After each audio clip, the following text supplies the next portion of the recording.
is Mike Sullivan. I'm a former IRS agent and teaching instructor.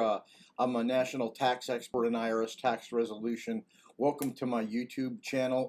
Today, by the way, my YouTubes are short, sweet, to the point.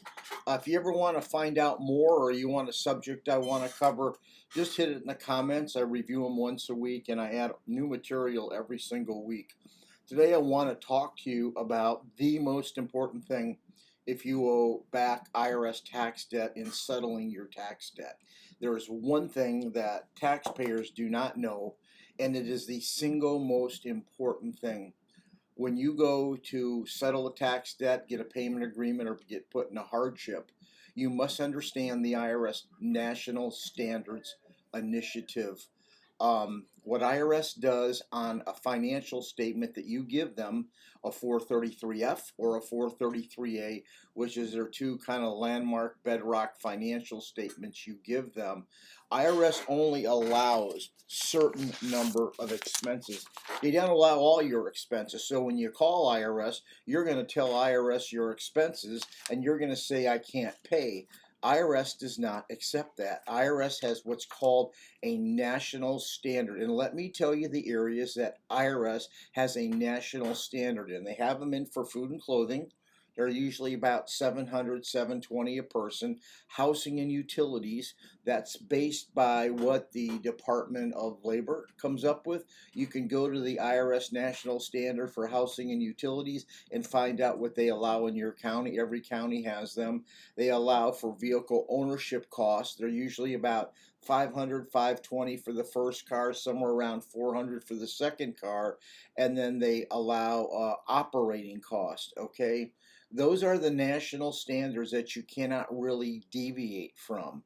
So if you're making if you have $6,000 in expenses and you fall out of the statistics in these categories, IRS is going to ask for the balance of the money. Let me tell you some of the expenses that IRS does not cover. If you have a lawn or you have a pool and there's maintenance, they don't allow that. If you have credit card debt, they don't allow that. If you have kids going to school and you're paying their tuition, they don't allow that. What IRS tries to do, they try to fix what you are allowed to spend on a monthly basis. So if you go to settle your tax debt for an offer and compromise, you better check the formula and the national standards in your particular case or region. Same thing is true for a hardship or an offer and compromise.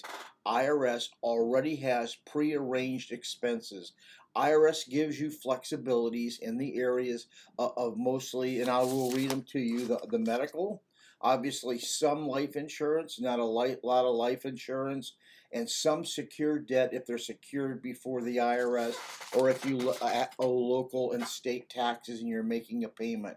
Basically what IRS is going to say, okay, these are the only debts we are going to allow. If you're not sure about this, talk to your professional. You can ask me a question. Do not call IRS if you have tax debt without understanding the IRS National Standard prerogative.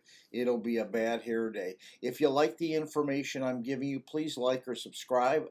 It helps me know that you appreciate this. And if you have comments and want me to speak to a subject, I kind of like to open the curtain and let everybody know what's going on. But remember, the IRS National Standards is critical to you understanding how you're going to pay IRS back.